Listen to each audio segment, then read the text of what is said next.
Oh, yeah, it's the WWE Elimination Chamber post show. We got our coffee. It's breakfast time. Let's do it. Start.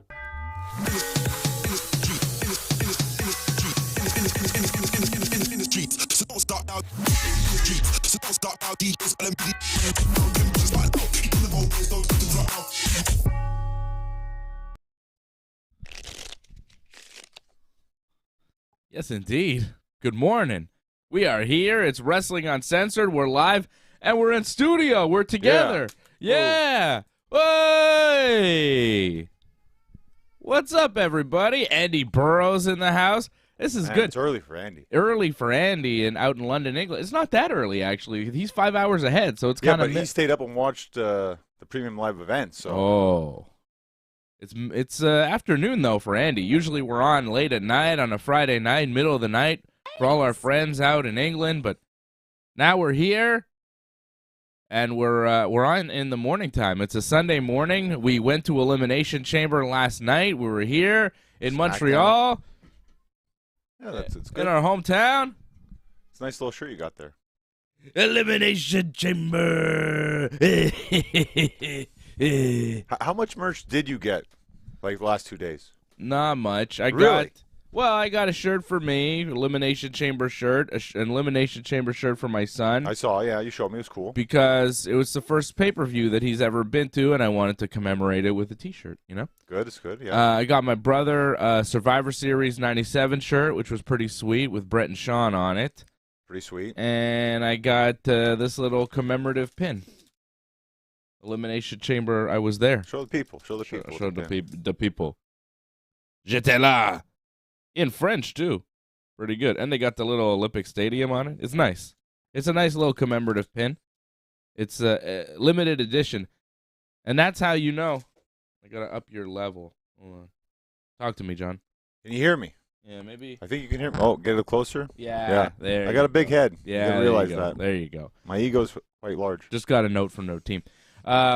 It's got the Olympic Stadium on this. It's a nice, and you know you get me. If you say anything's a limited edition, I'm going to buy it. It also makes up, like, you don't get the chair, but you get that instead, and that's easier just to have around, you know? Like, the chair's kind of rough to travel with. The steel chair that you get when you sit on the floor, you're saying? Yeah. Yeah. I saw our buddy Antoinette. Antoinette was there, front row. I don't know if you saw it. Did you see Antoinette? I saw, like, there was one, I think, when Edge came out, I think. Yeah. I saw that one. Antoinette was there. She had a nice seat on the corner there next to the stage, and all the wrestlers were walking by Antoinette. I know she got a chair. Oh, there she is in the chat. Nice. Shout out Antoinette. I know she had a great time. I was seeing her and her son Roy there on the floor at Elimination Chamber. Not only that, like, they were in the same hotel that the wrestlers were. Like, she met, like, a bunch of wrestlers. Didn't see us, but saw all the wrestlers. Like, yeah. It's probably even better. Well, better than meeting our sorry asses. I mean, who cares? Well, she's met us before, you know. It's something new, different, you know, special. Yeah. Well, that's cool. Staying at the hotel where all the wrestlers are. And I know she was texting me, sending me messages while she was there. She didn't know that the wrestlers were all going to be there. So that's a fun surprise when you walk into the lobby of your hotel and you run into the monster of all monsters, Braun Strowman. You know, it's kind of cool. I stayed at a hotel in Boston one time where all the wrestlers were at, and that was kind of cool just to see. I was sitting there like around breakfast time, and I saw Michael Hayes walk by, and he's like, "Hey, guys!" And I was like, You met JR too, right? I don't think I met JR that time. Oh, that's too bad. I met Kelly and Layla. Okay, we're going low tier here, but okay. I mean, you met people. Not That's quite nice. JR. I mean, Antoinette met Edge, so, I mean, that's pretty high tier. The Rated R Superstar. That was incredible last night. Like, The so Edge many great match. moments. So many great. Well, just the entrance too. Yes. Like, I loved, like, when he came out and everyone started singing the song. Kind of. That was a really nice moment, I thought. It was a pretty fun show overall. Elimination Chamber. Well, so many things. I mean, Sami Zayn, obviously, Yeah, incredible. big deal. Big deal. Sold out the Bell Center. Well, did Sami sell out the Bell Center, or did the Chamber itself sell out the Bell Center? Because it was mostly like I want to give the. Like, Sami sold out the Bell Center, you know, they were packed to the rafters, which they were, which was pretty damn impressive, right? Like, that building was sold out. Yeah, more people than SmackDown for sure. Oh, yeah. Yeah. But still, SmackDown had that upper deck Oh, yeah. filled, which they never have for TV here. Yeah, it's true. That upper deck was full. They were Yep. packed to the rafters. It was a legit sellout. That building was packed. It was very impressive, especially, going to as many wrestling shows as we have over the years, as many WWE shows. Like, we don't miss a WWE show, right? We've been to all of them. And, the last pay-per-view they did here, Breaking Point, they didn't do numbers like this. This was a big deal. I mean, if you look back at Breaking Point of all the pay-per-views that we've had, that was probably the lowest one, I think. Sadly. I mean, there were some good moments, but I mean, if you look at some of the most historic pay-per-views, Survivor Series, even the, Rock Hogan No Way Out. Yeah. Like, it just doesn't compare Breaking Point. Like, it was nice to get, like, Cena and Orton, but I mean, who didn't get Cena and Orton in that time frame? Like, everyone did, so it was like, eh. Yeah, that's it. But this one was special. This one was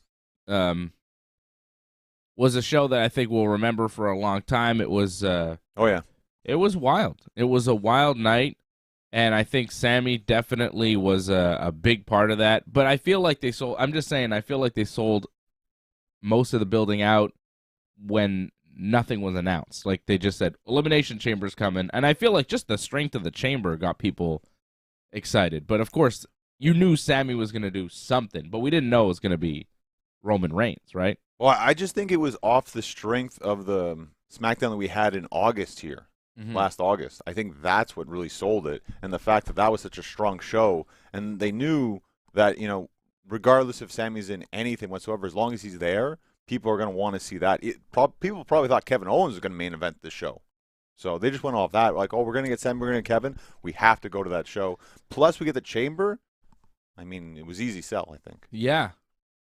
It was easy, especially when you got Sami Zayn and Kevin Owens, two guys from here that are on top of the WWE right now, right? You kind of expect big things. They're doing big things. Yeah. And, overall, as a pay-per-view, what are we giving this thing? Let's give it a grade on 10. This is our post-show. This is what we do. We'll give our match of the night as well, which I was struggling as I was making my coffee this morning, trying to figure out what was the match of the night, because everything was good. Yeah. Everything was fun. It's actually hard this time because they were all so good. Usually it's like, this was okay. The rest was not so good. Yeah. Even Brock Lesnar and Bobby Lashley that lasted under 5 minutes, that ended with a disqualification with Brock kicking Bobby in the groins. Yeah. That was still very good because it was Brock Lesnar, doing his thing, hitting F5s. Like, it was fun. Especially, like, I think on TV it wouldn't have been as fun because it's like, yeah, whatever, we've seen this. But when you're live, when Brock Lesnar's 20 feet away from you and he's hitting Bobby Lashley with F5s, it's pretty cool. Well, it's just, again, just the presence of Brock alone. Like, when he came out, I was like, wow, this is a big deal. Like, I rarely get goosebumps at shows anymore, but, like, just off his entrance alone, I'm like, wow, there's goosebumps off this. Like, this is incredible. This is a moment in itself, just Brock coming out. But if you notice, too, Brock did not – I don't think he did any German suplexes whatsoever. I think they've learned Bobby is not very good at taking German suplexes. He hit one. Okay, fine. But I wanted more. Suplex City, it didn't really happen. We chanted for it. It did not happen because I think Bobby, like, it's not very good for him taking Germans. Even the belly-to-belly is like, what, it was 1 or 2? Maybe 3? I don't know. Not many. It was mostly F5s. Yeah, and, I mean, it was a very simple match. But Brock, like, he's so good at working the crowd. Like, all he had to do was just get up, hit a move. Get up, hit a move, and, like, just soak it in. That's all he had to do. And this ending kind of sucked, obviously, with the DQ. I even thought from my vantage point, it didn't look like a low blow. It looked like he hit him inner thigh, but whatever. Yeah, you know what the intent was. Right, exactly. And, it's nice, finally, a DQ. I always complain about, no DQs, whatever, and that's a blatant DQ, so thank you for calling that. And I appreciate Brock, too. Like, I don't know if he was supposed to give him the F5, the referee, after he's already through the table, but I appreciate, just doing whatever you want. He must have. He must have.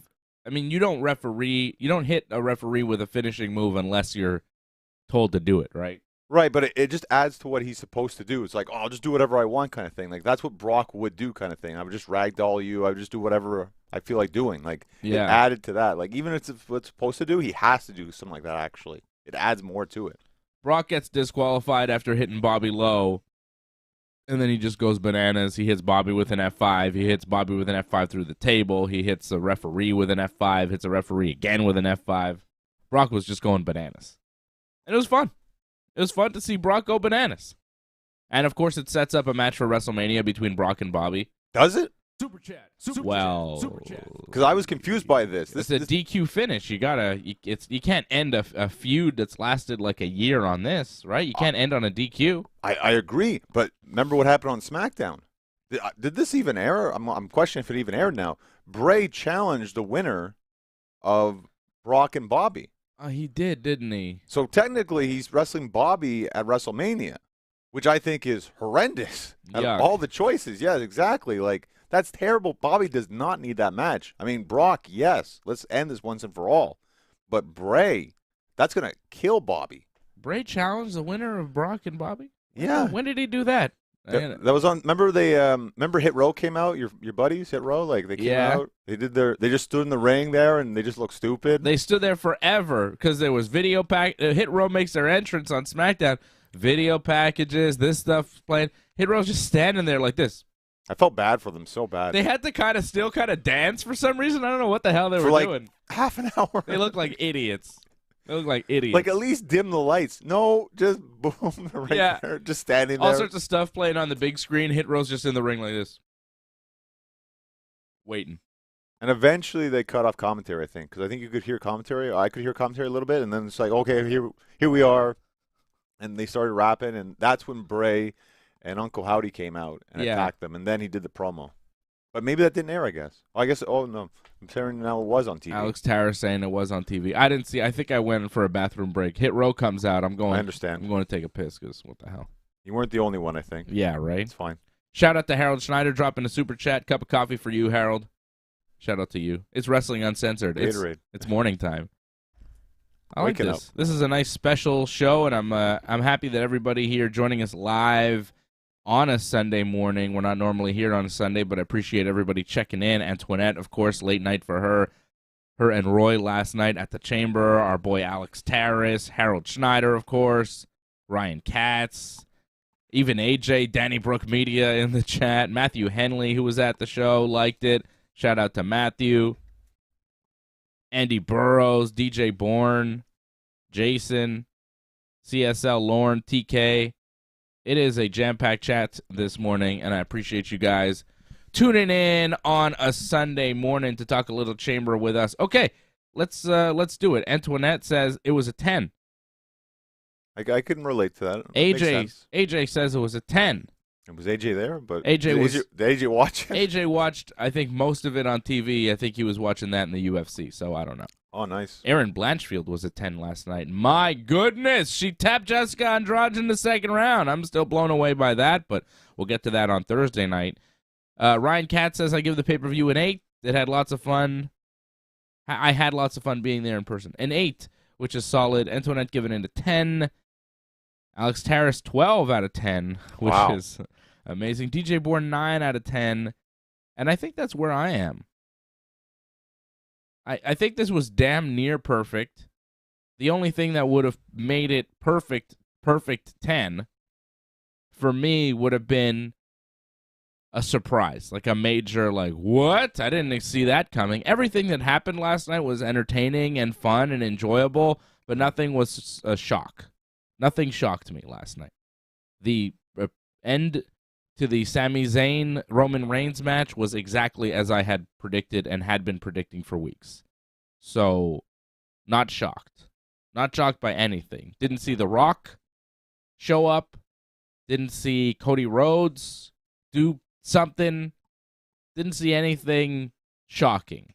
The mild surprise was Jey Uso not hitting Sami with the chair. Like, I kind of figured he would, but he didn't. Yep. So there's still something there with the Usos and the bloodline. But other than that, it was cool to see Logan Paul. Nice surprise. Right? Logan Paul, major celebrity. It was cool to see him, but it wasn't like, oh my God, Logan Paul attacks Seth. We kind of figured they'd be working Mania against each other, right? So that wasn't a shock. But yeah, 9 out of 10.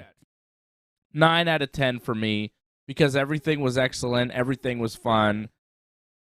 And I was there in person, so I think it helps, being there live and being there with my son and my brother. It was fun for me on a personal level. Oh, yeah.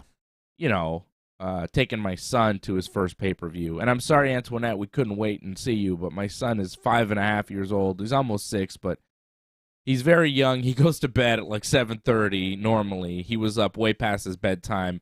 It's a crowded arena.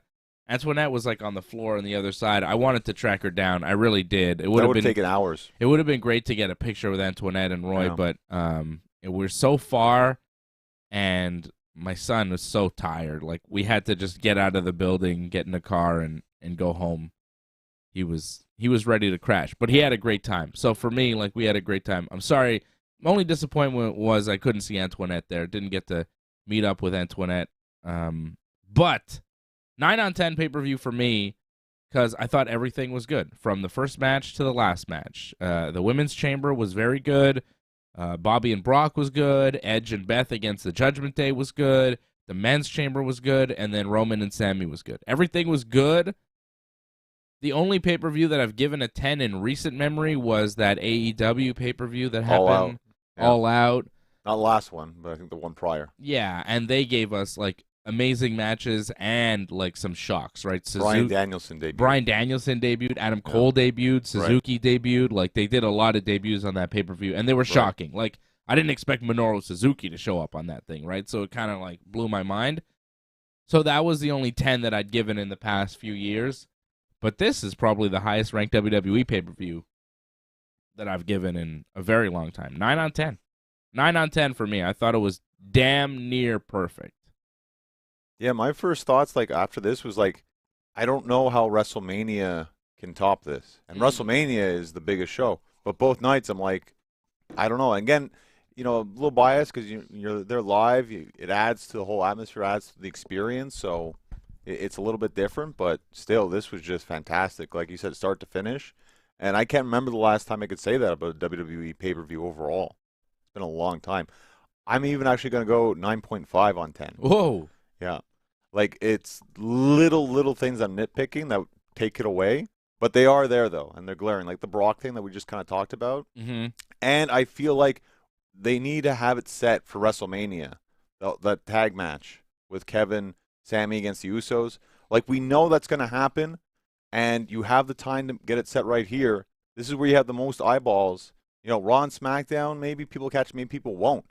So, like, I feel going into WrestleMania, only a couple of weeks away, like, you should have made it set by now, like, for sure what was going to happen. I just felt like they left us wanting more, and I feel at this point we should have it set what's going to go down. We've got time, though. I know we got time, but this is the moment. Like, we should be on the road to WrestleMania, set matches. Everything should be pretty much almost booked for the big matches anyway, should be pretty much all booked. Yeah. And you have the moment right here. This is the biggest moment. Like, on a SmackDown or a Raw, it's not as big.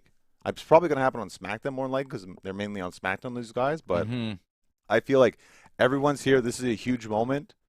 Make it happen here. But why not save something for SmackDown? You know what I mean? Like, we have weeks and weeks of TV until WrestleMania. Do you want everything resolved now so all we have is, like, the build, what's the build? You know, like, if Sami and Kevin against the Usos is set in stone last night, what do we do for the next 8-9 weeks? You know what I mean? Like, what are we doing? Well, we pretty much make the match completely official, and then we could have them actually, like, feuding with each other. Like, we can have the single matches, then you can go into the tag match eventually. Like, yeah. I don't know if we need single matches and all. You know, like, I think we do. We need to drag it out, you think? I think Sami versus Jay, that's a big main event on a SmackDown or Raw. That's almost as big as for, like, a premium live event, actually. Yeah, you're not wrong about that. Sami and Jay do have a long-running story. And talking with these guys back and forth, I think would be fantastic. I think people haven't really seen what the Usos can do because they don't get a lot of people that can talk back and forth with them so much. But I think with Kevin and Sami, it would be fantastic. So I feel like we need to get on this path now rather than later. And again, this was the time. This is the big event. And it would help for Sami as well, where it's like he got screwed over even more so. He thought Jay was on his side. He wasn't on his side. But now we get this whole thing like, well, he kind of was, kind of wasn't. He was undecided, and Roman used that to his advantage, took advantage of the situation. That was it. And Kevin came out. Did Kevin come out and that was on TV too? I think it was on TV. I Kevin hope so. Coming out. It must have been. I hope so. Like, even the staring at each other, you know, like, at least add to that because, I mean, that sells for the whole tag match as well, obviously, too, right? Yeah. they didn't really do. No. So Jay is not with them. Like, No. Jay is not fully with the bloodline. I don't know. He's neutral right now. He's kind of Derek John says he wasn't there live and on TV it still came off as a very good PLE. Of course. So I'd like to know maybe your grade on 10 for this one, Derek, and everybody else's. What are you scoring this one on 10? Johnny's giving it a 9.5. I'm giving it a 9. I thought it was a fantastic pay-per-view. Matthew Henley says the only way I would have given it a 10 would be if Sami won. I didn't think Sami would have won at all. I don't think it needed Sami to win. Exactly. I just thought. Yeah. Honestly, I just felt like there could have been a little more like screwing him over a little bit. But maybe they didn't want to upset the fans too much. Because there was no like fires outside the Bell Center or anything, no cars getting tipped over. So maybe they didn't want to upset people too much. What do you mean? Oh, I'm just one thing I'm impressed by just the fans of Montreal. They've kind of grown up now. People realize like let's not be like ridiculous. Apparently, Survivor Series, I was told like there was fires outside the Bell Center. I don't remember that. I was a kid at Survivor Series. I was there in '97. I don't remember anybody rioting or going bananas. The Montreal sports fans only riot when the hockey team wins for some reason. Well, someone told me their story at Survivor Series that there were fires getting started. So it's fake news. Well, when you're a kid too, you remember it differently. But. Yeah, I guess, but I don't remember. I didn't expect people to riot if Sami lost. I saw a sign if Sami loses, we riot. I was like, no, we're not going to riot if Sami loses. That's not true. The vibe was not Sami is going to win. He must win. The vibe was, it would be nice if Sami won, but it's Roman Reigns. Like that was the vibe because we got it. Like wrestling fans figured. My feeling was, I really hope Roman wins here because what the hell? Because Roman and Cody was the match. Like Roman and Cody, like marquee value. Like Sami has done a really good job building this feud, and there's been so much to it.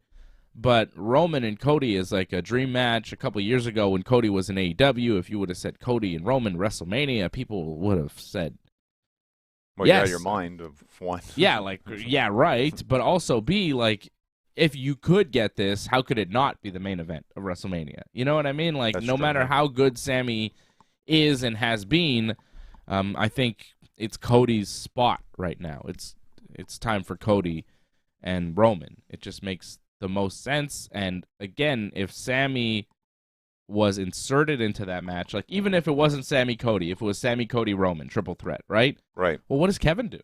And what do the Usos do at WrestleMania, right?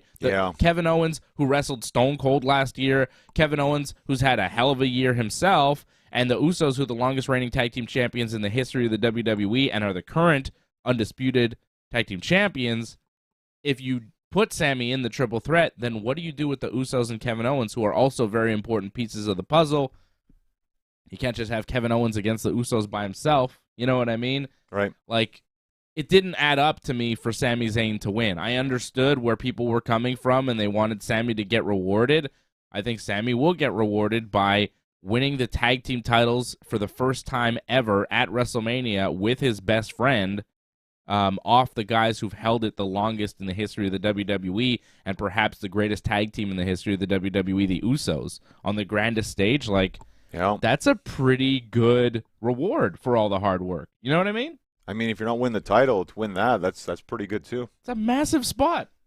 And you get to do it with Kevin Owens, like your best friend that you've come up in the business with. You guys get to team at WrestleMania and take the belts away from the Usos. Like, it's massive. I got goosebumps just thinking about it. It's pretty big. And who's to say that Sami one day can't come back from this? Like, maybe he'll come back again, be in the main event. The more times you get that main event spot, more likely you're probably going to win the championship one day. I mean, this was probably a great test to show, like, yeah, he can be a main eventer. He can be up there. On Raw this week, they planted really good seeds for him and Cody down the road. Well, it's interesting Cody being, like, testing him kind of thing. Like, oh, can you do this kind of thing? Like, you got to believe in yourself kind of thing. Like, I kind of like that. I kind of don't like that. Like, I kind of feel like Cody's, like, talking down to him a little bit, but. Well, come on. Sami comes out and says, Cody, do you really believe in me? I mean, how do you not talk down to a guy like that? Yeah, well, that was a weak spot. I didn't like that spot for Sami Zayn. Like, Cody, Cody, I need to know, do you believe? Because I don't know if I believe. And it's like, all right, dude. Like, I get you're trying to be it's an underdog role, but it didn't make Sami look very strong going into the pay-per-view, right? I didn't like it whatsoever. Like, I'm okay with the SmackDown promo, kind of like rebuilt him almost in a sense. It was a good promo on SmackDown. I didn't like, though, that Sami's like, Roman Reigns isn't just fighting me, he's fighting me and the whole city of Montreal. And I was like, whoa, I didn't sign up to fight the Tribal Chief. But here, he needs Sami. that, though. It adds to the feel of it. It's I was like, wait a second, I live in this city, Sami. I don't want to fight Roman Reigns. You see the size of that guy? Too much. No, we could all take him. It's all good. I like that. All of us against Roman? Yeah. I don't know. Roman's in God mode. It is tough, but I don't know. I liked our chances. Not even GSP himself could take the Tribal Chief. GSP in the front row of Elimination Chamber was exciting for me because you never see George at wrestling or involved in wrestling. So very cool to see the true king of Montreal, George St. Pierre. Well, I think he just realized. I guess he acknowledges, like how big this was. So yeah, it's good to see that he was there. Very cool to see George St. Pierre there in the front row. Yeah, I mean, great performance from Sami Zayn. The match was solid. They did what they needed to do. Roman Reigns was perfect again in this role. Like, just just standing there. Yes, I was like, wow, don't even move a muscle and like getting the best reactions. It's fantastic. Just the look to the crowd, Yeah. Fantastic. I mean, as a wrestler, like that's all you want right there is to get those kind of reactions right there. I mean, that's the pinnacle right there of wrestling. Right. So when you don't have to do a damn thing, just look at the crowd and have the whole building go nuts. That's what you need. That's how you keep your career long. You don't have to take a bump. Yeah, that's it. You have to do a damn thing. Just stand there. And you're making money. Just getting over like that. It's fantastic. Great match, great stuff. Jey Uso comes out, right? Two ref bumps. Two different refs bumped. The first ref bump was terrible, I thought. I don't know what you thought. Yeah, it wasn't great. The worst part of the match, though, I don't know if you noticed, the crowd went dead. You must have noticed this. Was when Sami went to do his dive through the ropes when they're on the outside. Of course, yeah. He usually does the DDT, right? It's been a long time since he's done that, to be honest. It's been a long time since he's done it, and it's a championship match. You got to pull out all the hits, right? I like that. I appreciate that. Yeah, I mean, Sami knows. Sami's a good wrestler. So he jumps through, goes for the DDT. Roman's supposed to meet him with a punch. Nowhere near him. Like that he punch. got caught. He got caught in the turnbuckle. Sami got caught in the ropes and he came up short, I guess. And Roman's punch that he threw missed by a mile. Yeah. And the whole building saw it.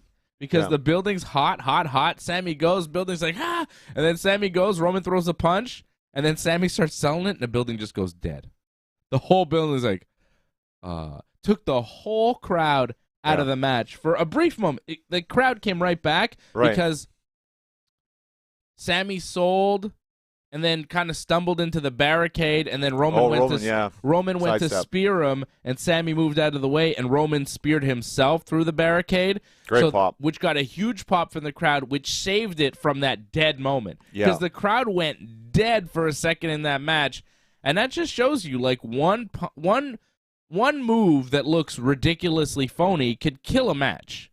Kill a match altogether. They're lucky they had a big spot right after it to bring the crowd back. But in that moment, it was like whiff on the punch, and the whole crowd was like, I wonder how that came off on TV. I really wonder. I have to see the match just to see how that punch looked, because you could hear the crowd just go, oh, this is all really fake. Like, what the hell? Because Sami sold it like death. Like, Sami oversold it. He looked actually hurt because he probably crushed himself. Right. But he had to sell the punch, I guess, in the moment. But it just looked... It looked bad, but that was the only, rough moment in the match. Everything else was goddamn perfect. Perfect. And the crowd just nuts. It was great. But was it the match of the night? That's a tough one when I'm really thinking about it, because, I mean, the men's Elimination Chamber was very good. That was the match of the night. For me, men's chamber, come on. The Seth Gargano spot with the Hurricane Rana off the top of the pod. That was great, yeah. The Montez spot where he's climbing and he climbs to the top and he does that flip on the... I mean... Right. What? I think I could even show that because I have my own video. It's not WWE's. Oh, yeah, your own personal, yeah. Yeah, you took a bunch of little shots. I could show that, right?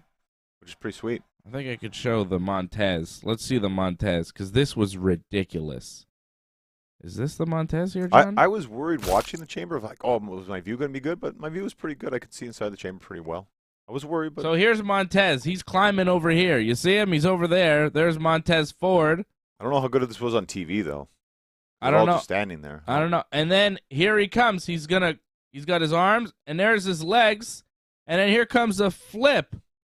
Look at this. Oh, my God. And the crowd just jumping to their feet. Unbelievable. Unbelievable. Let me see that flip again. Look at this guy. Uh-oh. Whoa. Yeah. Fantastic. Fantastic. How is that not match of the night? It was just off that spot alone. I mean, great matches. The women's chamber was very good, too. That Liv Morgan sunset flip off the top of the pod. The sunset flip powerbomb. Yeah, that was good. That was good. Liv Morgan. That was one of the most athletic things I've ever seen her do. That was crazy. But that Montez thing, like, what? That was my match of the night. The men's chamber I thought was great. They went over 30 minutes. Austin Theory wound up winning. It was Theory and Seth at the end, with Logan Paul coming in and attacking Seth Rollins and costing him the match. To see Logan Paul in the flesh, one of the biggest stars in the world, that was awesome. I thought this match was fantastic. Everybody delivered. Gargano and Seth and Montez were the big stars, but Bronson Reed, Austin Theory, Damian Priest, they all did a good job. This match was very good. I didn't have high expectations for it either. No, I remember that, yeah, because it's a mid-card kind of... It's a mid-card belt, but the guys in the match made sure that it didn't get treated like a mid-card match. You know, this was a main event match. This was very good. Well, it's also hard, too, because in terms of main eventers, really only Seth is a main eventer. So it feels like, well, it's Seth against everybody, which it kind of was, but it still worked. Like, they worked up to his level. So that was really good. The only thing, though, when we talk about, like, dead spots, there were some dead spots. Like, I felt the pacing, and just because it's going to happen because it's so damn long, there was some parts where it just felt the crowd had died. Like when Bronson Reed, they took so much to take down Bronson Reed, and he's the first elimination. And it's like, okay, that was cool. That was amazing. And now it's like, well, we got to relax a little bit here because that was only one. Yeah. And now we got to go to the next one. That was the only thing that kind of took away from it for me, where it's just like, okay, the match died a little bit, has to restart, another elimination, die a little bit, another elimination. Like, it just kind of went like that a little bit. So I felt like I lost a little bit of the momentum. I lost a little bit of the passion of the match a little bit. Okay. Where I felt the main event, I never really lost it. Like, except that one moment you're talking about, but that was one moment. Yeah. So that's why I'd go more with the main event. Okay. I see what you mean. I just thought that the bigger spots, obviously. Yeah, the men's chamber was more like the main event. The main event was a good story, and they did it well. It was a good wrestling match, you know? Of course, yeah. But the Elimination Chamber match, also because I was there live, just seeing those big, crazy moves in person, you know, it blows you away. When you see those high spots, right? Those high impact moves, those really death-defying maneuvers in person, it's way more impressive. Because you're like, wow, that's a real person doing that, and look how high he is, and look at that fall. Like, good God Almighty. Yeah, you realize, like, yeah, that could hurt if that goes awry. Yeah, I mean, it's this close from being death. You know, like Montez Ford, he's this close from dying, but he's like... Well, he's got a lot of guys, though. I mean, yeah, but still, he's confident. And yeah, but if his feet don't unhook... If there's a screw-up, you know, like... Of course.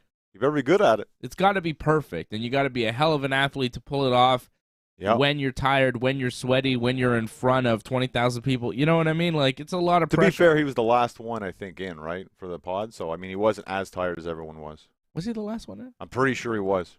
Still, man. I know. Come on. That was crazy. Good for Montez.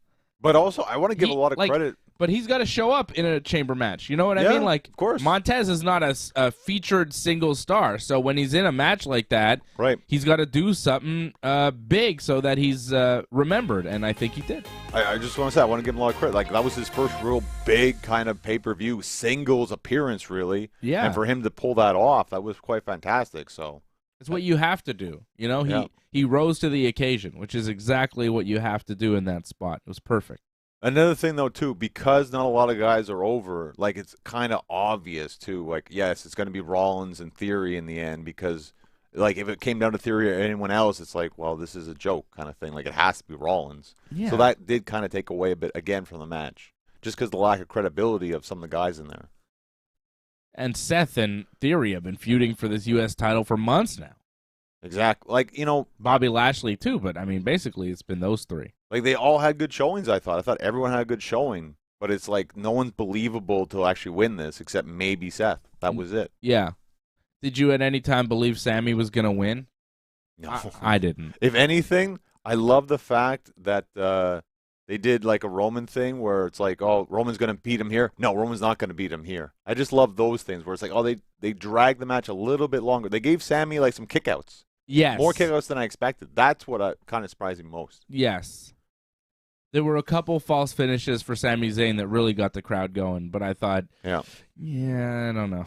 No, I didn't think he'd ever win, but I'm like, the fact that I think 2 spears he kicked out of, did he not? At least one, I know for sure. But I felt like maybe he kicked out 2 spears, and I was like, wow, that's pretty good. They gave him a lot. Like, I was impressed. I was expecting Roman actually to steamroll him even more so. But the fact that he got so much offense, and to me, for the most part, it was pretty believable. Except for one part where like, he shot him out of the ring with one hand. Like, that's I hate that, but that's just the way wrestling is now, where they always do that one arm shoot off thing. But besides that, everything else was very believable. Like the way he fought back, just a little bit here and there, and his selling too. Like it's always been top notch, and like it really showed here. It was very good. It was very good. And again, the crowd, like, yeah, wow, the crowd energy made that, yeah. Incredible, like just to be there just for that just adds it so much. Like, I don't know how that's what takes away from WrestleMania a little bit. It's like you don't feel that atmosphere. I mean, maybe when you're there you feel it, but when we watch it on TV, it's like it feels like people are barely reacting whatsoever. Yeah, because it's outside. Well, that too. Stadium, yeah. That too. I guess it's harder. But man, the crowd was loud last night. Super loud. And vocal in interesting ways. What was everybody else's match of the night? Johnny and I are split. I also got to give a lot of credit to the Edge match. Like, man, that was good. Yeah, it was very good. Very good match. The fact that I would say it's only the 3rd best match, that's not saying it was bad by any stretch of the imagination. Right. Wow, was that good. I was very happy with that match. You thought that was your 3rd best. So you go Roman, Men's Chamber, Edge, and then the women's. The women's chamber match was a lot of fun, too. Yeah. A lot of fun. I was surprised Raquel Rodriguez got eliminated so early. I like the way she got eliminated. Double pin like that. That made sense. Everybody got double pinned. Raquel got double pinned. Natty didn't get double pinned, no? Natty didn't get double pinned. Liv Morgan got double submitted. Asuka and Natty had to double team Liv. And I think double knockout, or like she never tapped out. They just said she was out or whatever. That's it. Oh, okay. Well, whatever it was, It was a technical submission, I guess. Right. And then Raquel got eliminated by Asuka and Carmella. Natty got eliminated by Carmella. Nikki Cross got eliminated by Raquel. And Carmella and Asuka at the end, with Asuka winning, which was our prediction, which was what we expected. And now it'll be Asuka and Bianca Belair at WrestleMania, which should be fantastic. I mean, it was very predictable, but I mean, there's nothing wrong with that, and I'm kind of glad it was early on. I thought it was either Asuka or Raquel. I thought Raquel might have won because didn't have enough steam. That's the problem. I guess not, but they definitely see a lot in her. I see a lot in her. If you're watching Raquel Rodriguez, it's hard not to see a big star there. One day, and I thought they might jumpstart it for WrestleMania against Bianca and kind of a mid-card match at Mania. Like they could have done future star versus major star. You think it's a step down for Bianca? Yeah. And Asuka is where she needs to be? Oh, yeah, because that's the challenge for her. It's like, well, she could lose this one here. I suppose. The only reason I thought maybe they'd give it to Raquel is that Rhea Ripley, who's a Raw wrestler, is challenging the SmackDown champion, Charlotte. Yeah. So I thought maybe they'd have a SmackDown wrestler challenge the Raw champion. Like Raquel is on SmackDown and Asuka's on Raw. So I thought get it. maybe they'd do a kind of back and forth. Right. But no, they decided to do a Raw challenger for the Raw champion and a Raw challenger for the SmackDown champion. So Asuka and Bianca, I think Bianca will definitely beat Asuka at WrestleMania and continue her massive run as champion. Really? I don't know. I feel like there could be a title change there, to be honest. Really? Yeah, because they barely ever gave her anything. I feel like Mania, like she always loses, does she not? So I feel like she's got to actually win one for once. Like a title match. I feel like she lost the title. She lost to Charlotte. Like, I think it's time to finally give her something. I don't know. I feel like Asuka's already built. Asuka's already a star. She's made, and you're just kind of building up the accolades for Bianca Belair, making her one of your greatest stars in the history of your division. Like, yeah, you could just do that. Adding to the accolades of Bianca by having her beat Asuka at WrestleMania and it's possible. Yeah. maintain the title for what, a year now? Like, how long has she been champion? She won the title at WrestleMania. So yeah. So beat Asuka, year-long title reign. She could drop it to somebody new like the next night on Raw. Really. Well, yeah, it's very possible. I mean, know? it's too early to tell right now. Asuka doesn't need to beat Bianca Belair. Asuka's made. Like, she doesn't need to beat Bianca, and I think it would hurt Bianca more than it would help Asuka. I don't know, but a year-long reign, I mean, whenever you lose that, that's fine, really. It's not that bad. It's WrestleMania, too. To lose at WrestleMania, like, I don't think that hurts her whatsoever. Doesn't help her. But she'll bounce back from that. I think you got to do all you can to help Bianca get bigger and bigger and bigger. Oh, it will. I mean, she hasn't even done the Charlotte match at WrestleMania, which is eventually going to happen. So, yeah. Like, she's got time. She hasn't even been SmackDown champion yet, so. Could we get her some, like, one-on-one time with Paul Heyman so he could teach her how to talk and cut a promo and stuff? Because it's just not working with her. I just wish Bianca Belair could cut a promo, because then she would be, unstoppable. She'd be perfect. She'd be a perfect wrestler if she could cut a promo. I'm very happy we got SmackDown and Elimination Chamber back-to-back, because that's what we didn't get last night was promos. We got them on SmackDown, so thankfully, like, it felt like we got a whole pay-per-view in 2 nights, pretty much. Can I say my match of the weekend, though, was the Banger Bros against the Viking Raiders? You could say that, yeah. That was a great match. That was ridiculous. On SmackDown Friday night? My God. I don't know if it was match of the weekend, but I was, man, to me, Sheamus, especially, I don't know about you, but, like, when Sheamus went up there and did that fireman's carries role, like, I didn't think he'd get it. And the fact that he struggled with it and still got it, that was amazing. And I was mad as hell because they went to commercial break before they did the 3 count. Or it was a 2 count, I guess. Oh, did they? And they went to commercial break right after he hit it. How do you know? Because I could see, because of where I was sitting, I could see when they're cutting to commercial break. Oh.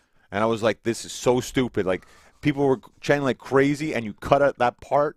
Morons. Like, it happened twice, I think, in that match, because they cut, and the crowd was going crazy, and they cut the commercial way too early. Wow. Terrible. But, that's just, timing a lot with TV, so. Well, I didn't see it on TV. I saw it live, and my God, that was a hell of a match. Oh, yeah. Well, that's one of those times where it's like, it's better you saw that live, because you really got the whole experience. You missed out if you didn't see that match live. It's too bad. Incredible. Yeah. Incredible match. All of SmackDown on Friday was fun, too. SmackDown was good, man. We had Liv and Asuka, not so much. Liv and Asuka wasn't great. Ronda was all right. I liked Ronda a lot, actually. Yeah. Ronda and Shayna against Shotzi and Natty. Shotzi looked good.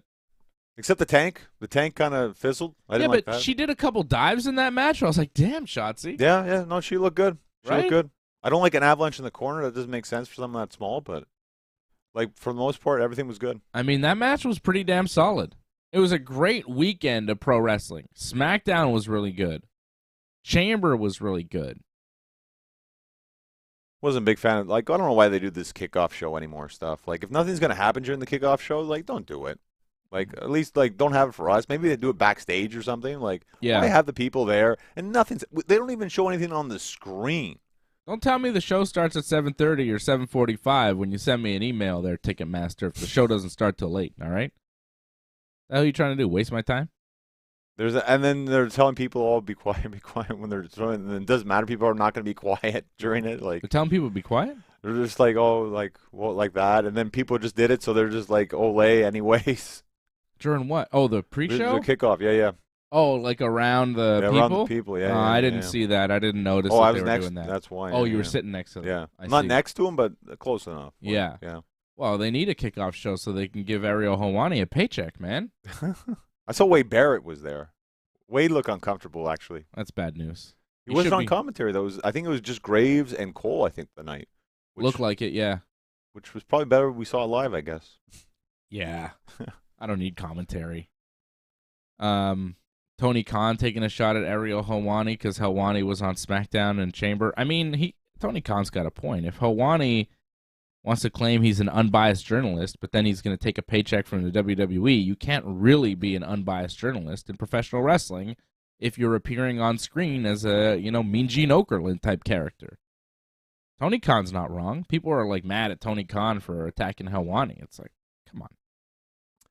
I mean, I see both sides kind of thing where, he was invited, I'm going to guess, Ariel, right, for this? Like, it's not like, he went out of his way to be there. It was a paid job.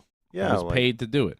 Well, I mean, he was doing the video package, too. Like, he wrote and narrated that whole video package for Sami Zayn. You think he did it out of the goodness of his heart as a volunteer thing that they used over and over again in the WWE? Hell no. He was told to do that, and he was paid to do that. He didn't edit the video. He didn't do any of that shit. What are you talking about? You think he put it together himself in his little house on his little laptop? Get out of here. No, I don't say he put it together like that. He probably didn't even write it. That's... I could see him writing it, too, though. I mean, he's been a wrestling fan for a long time. Like, I'm not too mad about it, but I can understand how Tony would be like, you're a fake reporter. But I don't think it's that big of a deal. It's a fake Montrealer. You hear his French? God damn. But, he's... Stop trying to claim you speak French, Helwani. You don't speak French, bro. I hear you speak French. Anybody that's really from Montreal that hears you speak French is like, come on, bro. Are you even from here? The thing is, he's very much ingrained into the Montreal community. You've met him for years, so I mean, he's been at so many UFC shows. So and it's funny too. At one point in time, Kevin Owens blocked him from Twitter.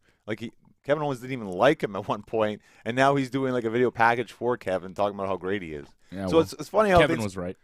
Well, it's just funny how things turn around. Things can change quite quickly. So even this thing with Tony and Ariel, it could change quite quickly. Wrestling, that happens. One point you're enemies, next point you're friends. It can happen in real life and on stories as well.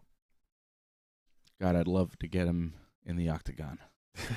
That would be fun to watch, yeah. Oh well, you and a bunch of guys from TSN or something, yeah. Me and pretty much anybody in the media. Yeah, of course, yeah. That would be so fun. A couple of those guys at the press conference, too. Oh, my God. Anybody that's at any MMA or pro wrestling press conference, I'd love to get in the cage. It'd be so fun. Not to say that you're enemies with all of them, but, a couple of them you wouldn't mind. No, but I'd just like to expose some people that have very strong opinions about shit they have no idea about. There's a lot of people that have really strong opinions about wrestling and fighting and stuff, and they couldn't fight their way out of a wet paper bag. That'd be very interesting. You against Rogan, wow. He's a little difficult, but he's older now, so I think he'd be all right. He's a black belt in jiu-jitsu, though. That's a big match. It'd be tough. Oh, AJ's going with Helwani, but I don't know. I think Rogan. That's the money match, actually. That's a tougher matchup for me. Yeah, but that's the money, though, is Rogan. I'm not looking for a tough matchup. I'm looking for one of those easy matchups, like Helwani. For the money, come on. Or AJ. I could take AJ. Yeah, AJ would be good, too. AJ be easy. That's more local, fun. AJ's right now watching this, getting so mad. AJ, I could beat up AJ, no problem.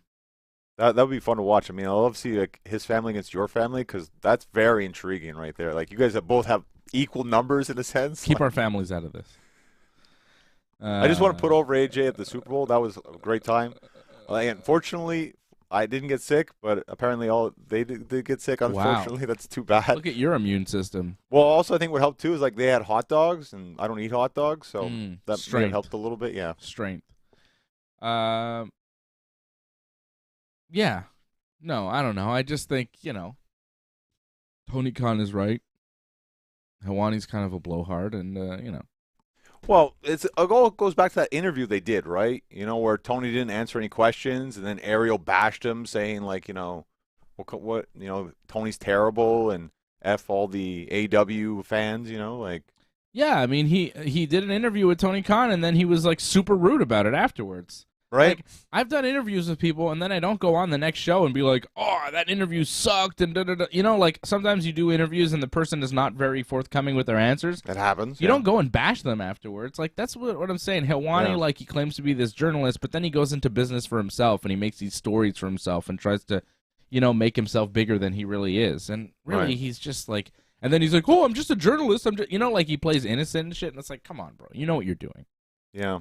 He's a little bitch. I could understand, like, if you say ahead of time, like, I've known this person for so long or whatever, and you can even say, like, yes, WWE did pay me for this, which I don't think he's ever acknowledged whatsoever. So Yeah, it's right? little things like that. Yeah. That probably, I can understand where it gets people, but I think for the most part, a lot of fans can see, like, yeah, I mean, he kind of works for WWE, but he also covers other parts of media as well. Like, kind of, but he inserts himself into, like, his UFC coverage now. It's like, half of it is just bashing Dana White and crying about Dana White. because there's a history there of them not liking each other. Yeah, but, I mean, do I care?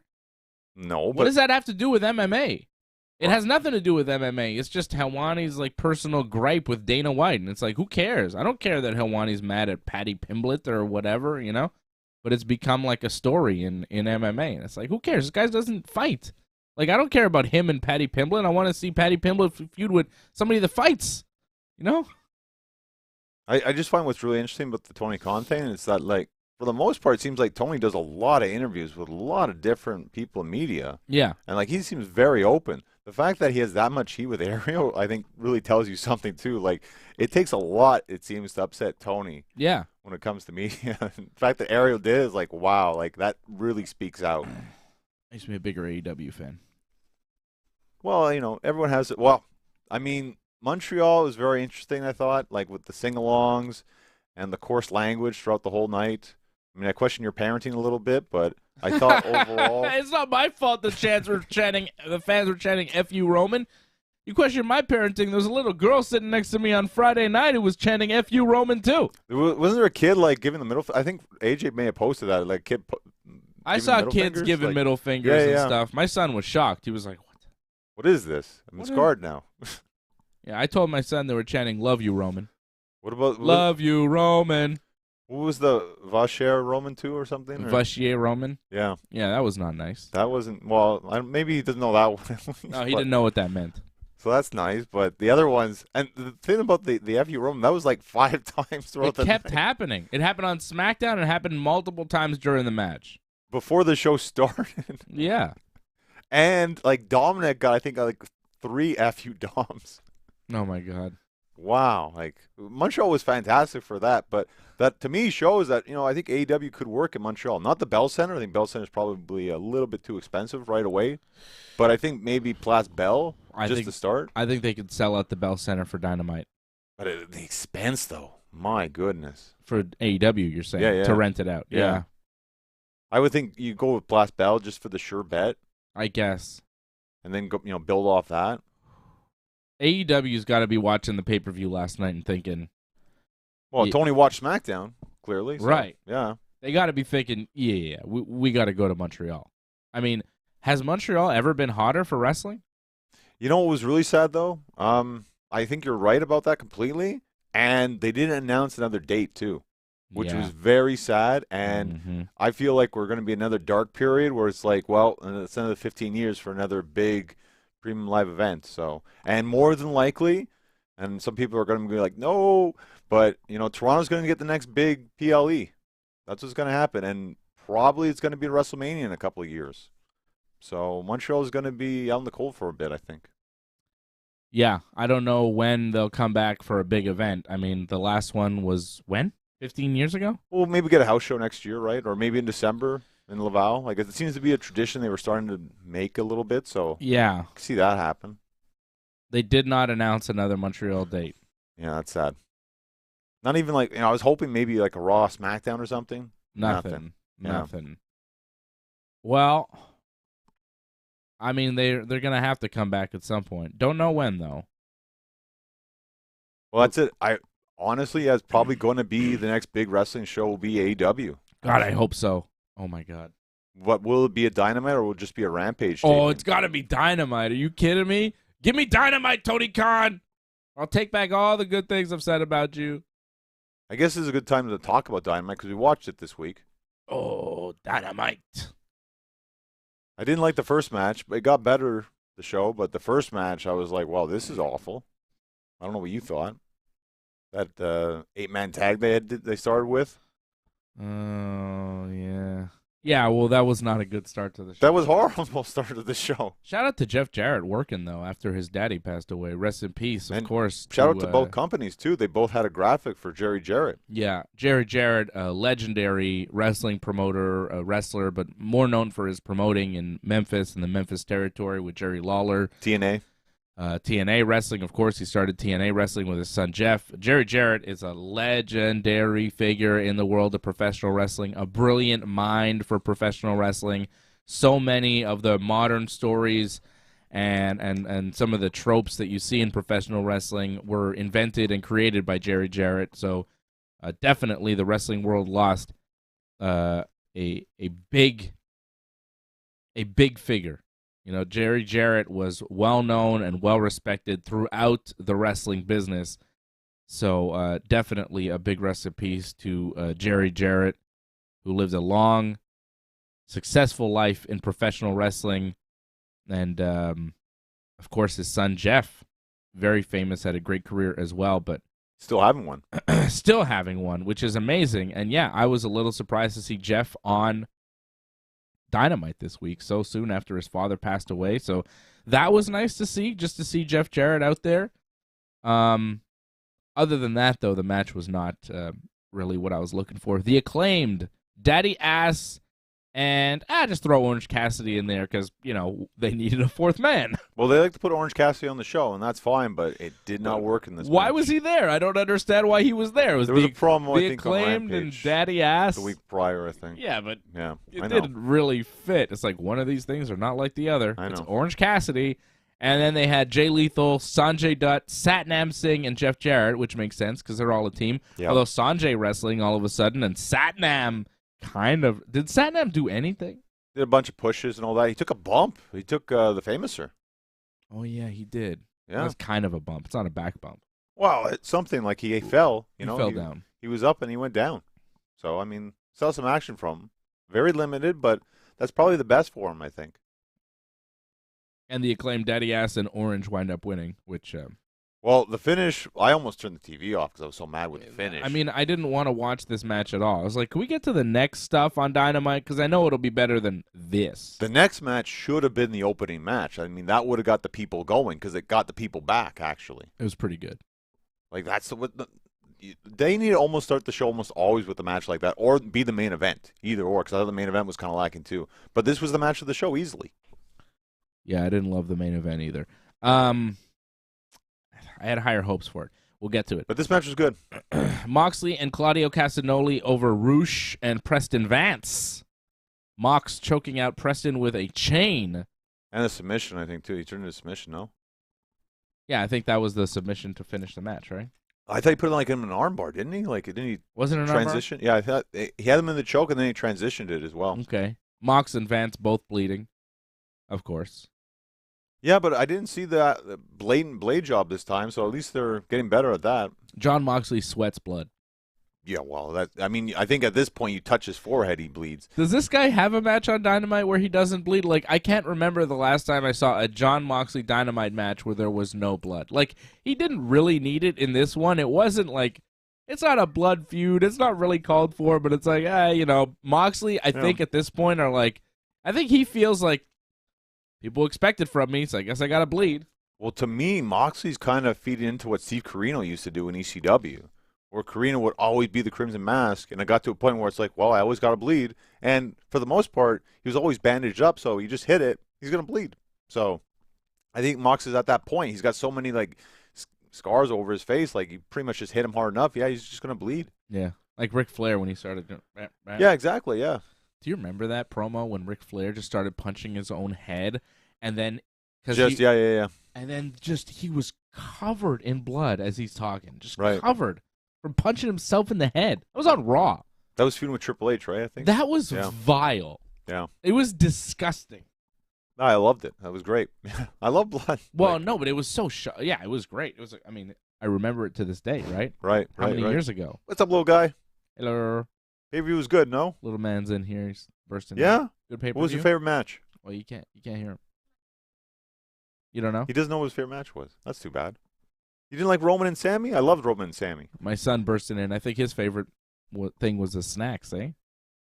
He likes the Bell Center food. I said the puts-in, the fries was good, but the cheese, meh. Good gummy bears, though, right? Yeah, good gummy bears. Oh, okay, yeah. The candy, of course. Yeah, the candy was You want to come say hi? You're not wearing a shirt or pants. He's never wearing shirt pants when I'm on the show. He wears underwear. Yeah, exactly. He's a wrestler. High five? You want to come in and say hi? You want to come on the show? No, he doesn't want to come on the show. Hi.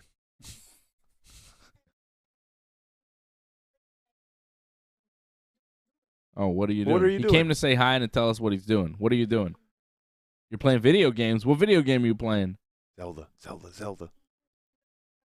Yoshi's Crafted World. All right, you go play that, and I'll come see you in a minute. Wait for me after. Well, there you go. Cameo. That was nice. He didn't want to come on camera. That's okay. He just wanted to burst into the studio and tell us what he was up to. He had a late night last night, so. He did have a late night. What a trooper. What a trooper. That was an iconic photo that you posted, by the way, of him just, pointing at the sign like that. You like that one? To me, as a kid, I would always remember that kind of thing. That's huge. For him, you're saying? Yeah, well, if that was me in his case, it's wow, that would be my biggest moment ever of all time, you know? There's my Seriously. boy. There's my boy pointing at the sign, wearing his nice, cool Elimination Chamber T-shirt. You can kind of see there. Really. Oh, nice. That was the Chamber shirt. Yeah, I didn't notice that. Yeah, he's wearing his Chamber shirt that we got at the WWE Superstore. Nice. Yeah, very cool. I needed to get a picture of him pointing at the sign. That's my boy. I'm gonna cry. Stop. It's okay. I mean, when your daughter tear up thinking about him. When your daughter does the same thing, you just be like, this is something we do. It's tradition. Nah. Oh man. Yeah, I was thinking about that too. My daughter's 10 months old. Yeah, man, is she big? Wow. She's getting big. Wow. I remember, it was just a little bit. She might be the wrestler. Let me tell you, she's a savage. She's more of a savage than he was somehow. Just more, something. There's something there. Got more of your aggression, I guess. I'll be real excited the day that I could take them both to a wrestling show. That'll be crazy. Which one will it be first, AEW or WWE? I don't know. That's interesting. The ball's in your court, Tony Khan. I don't know about the AEW so much. Not even for Zeb right now. Yeah. It's pretty rough. A lot of blood. Yeah, AEW is kind of a tough show to bring kids to, right? Kind of always bloody. Yeah. I saw kids younger than my son at the WWE show last night. I saw a baby there. Oh, yeah. I believe it. 100%. But by the way, the MJF's promo that didn't air, whoa, you do not want even your son or many people hearing that promo. MJF did a promo that didn't air? Yeah, it was something about, people should be aborted. People in Texas. It was rough. Where was this? How did you see it? I saw it because people posted it online that this happened, that MJF just cut a promo. Remember he did the entrance, right? To the live crowd. To the live crowd, right? Okay. And he just F-bombs everything, telling everyone they're all pieces of trash and all this. Much vulgar way of saying it, of course, too. Yes. And just saying that everyone in Texas should have been aborted. Wow. It was rough. Well, aren't they can you not get abortions in Texas now? It's very controversial. So I think MJF, he was taking a little shot ski, which is good for him. Well, also because he also said the best in the world thing, right? And Punk had the whole women rights or for the abortions, women's rights or human rights or something. Yeah. Which no shit. Was that the shirt he had? It was something like that. It was something like that, yeah. Trans rights or human rights, something like that. I don't know. That should be a shirt too. Did you see Punk, by the way? He was at Sasha's match. He was at a New Japan show. Yeah. Yes. Yeah. Interesting. CM Punk. And Tony Khan has a major announcement on Wednesday. Well, I think it's Jay White. Oh, is that it? That's what I think. You're not impressed? I think you like Jay White. What the hell? That response was kind of interesting. You're disappointed? It's Jay White. He's a good wrestler. He is, but I wanted him to go to WWE. Really? Wow. I thought that he would fit in better there. Because in AEW, they have a bunch of Jay Whites. They have a bunch of guys that were big outside of WWE, big in Japan. You know what I mean? They have Kenny. Jay White is kind of like a B version of Kenny. You find? Well, like just as far as accolades and like what he represents in a way, like he's a different character. He's a better heel. He's different than Kenny. He's not quite as good in the ring, but he's like, he's very good. Right. But he's like, he represents that New Japan IWGP World Champion. Yeah. I get you. Yeah. And like a non-Japanese IWGP World Champion, which is very rare. But it's like Kenny. Yeah. It's like Kenny. Yeah. And like in AEW, there's a lot of guys that worked in New Japan. Yeah. In WWE, there's not so many right now. Where's Nakamura these days? AJ Styles is hurt. The Good Brothers are barely around.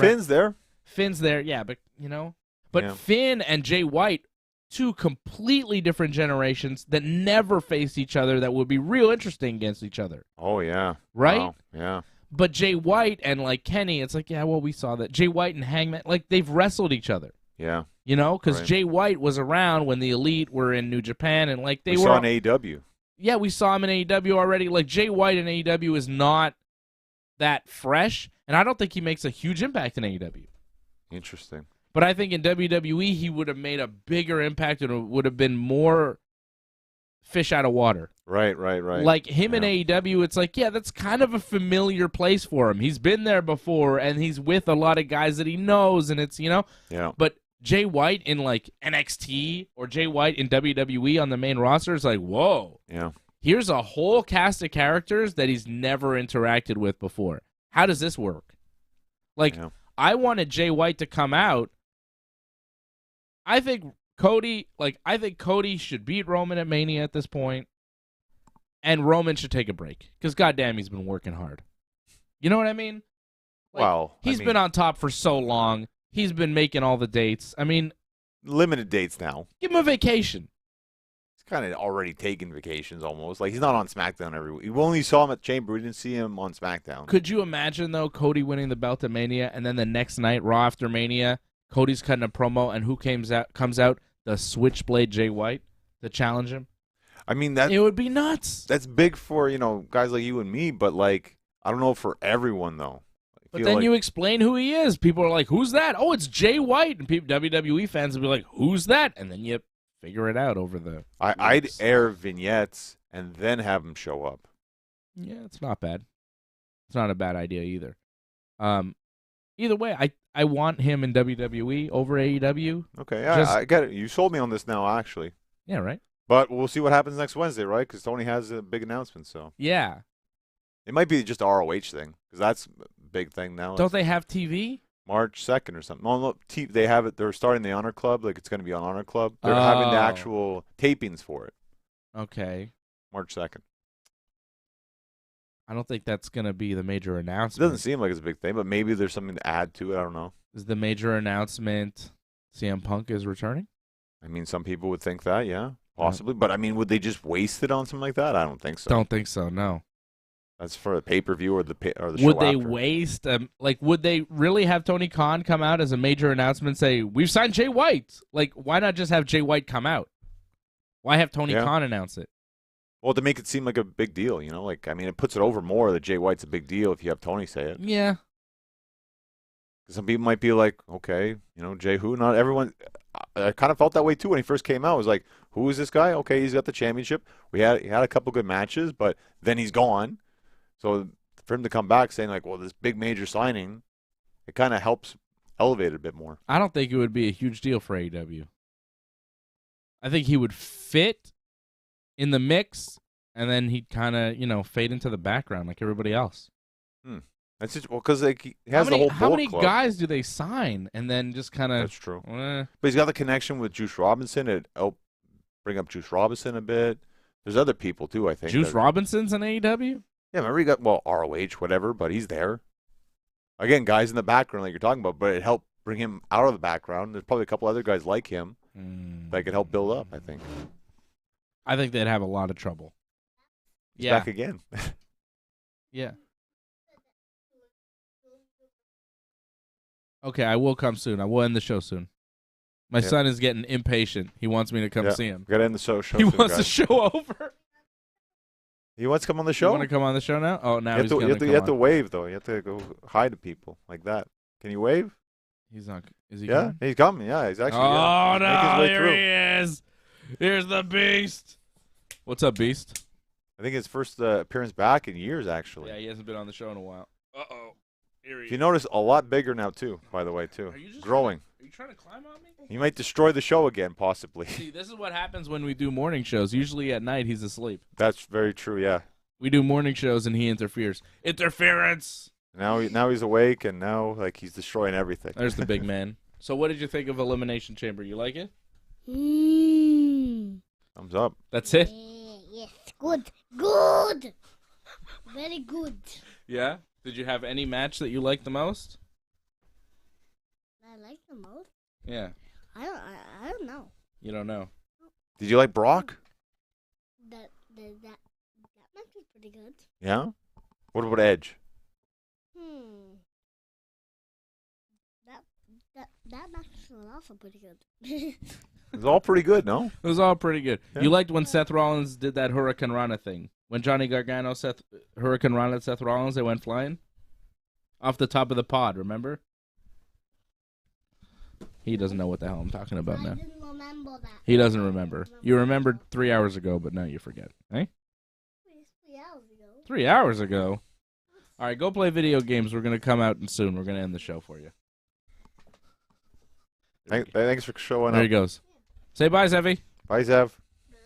Bye. Bye. See you soon.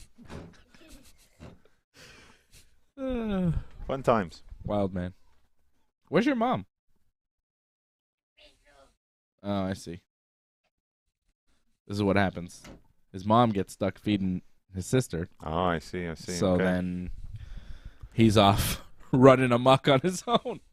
All right, let's get to the rest of Dynamite here because my son is getting impatient. Yeah, okay. Yeah. Yeah, Adam Cole was there. Yeah, remember I wasn't big on the Adam Cole promo. I don't know what you thought. The Wardlow promo was one of the best things I've ever seen AEW do in terms of promos. Like, that sold me on the match just off that. That was amazing. I don't know what you thought.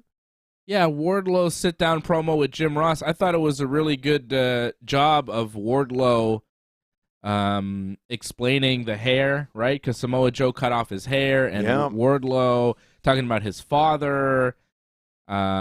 Says from the age of 8 years old to the time he was a young adult, his father wasn't in his life, but then they reconnected in his early adulthood, but then he found out that his father had cancer and he passed away. And when his father passed away, he decided to grow out his beard and his hair like his dad because his dad had taken his long hair. The cancer had taken, the chemo treatments had taken the hair and the beard away from his dad, so Wardlow wanted to grow his beard and hair out as a tribute to his father.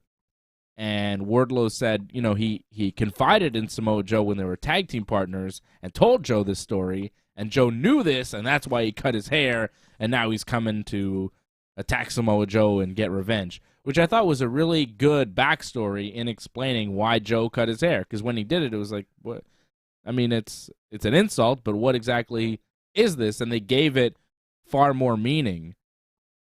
I just wish Wardlow would grow his hair out again, because he looks much cooler with a little ponytail than he does just normal haircut. Like, normal haircut Wardlow looks like too normal. You know what I mean? Like, he doesn't look as cool and impressive without the little ponytail. I don't know why, but that normal haircut just makes him look like a regular. He just looks like a jacked accountant. You know what I mean? Like, especially in the suit and tie and the hair, he just looks like a guy who works out really hard, but he works in an office somewhere. He didn't look like a pro wrestler in that moment, and the hair kind of like if he's wearing a suit and tie, but he's got that little hair thing, he still looks kind of like a wild man, like a pro wrestler. Yeah. But with that like bank worker's haircut, he kind of looks just like a jacked businessman. Jacked IRS.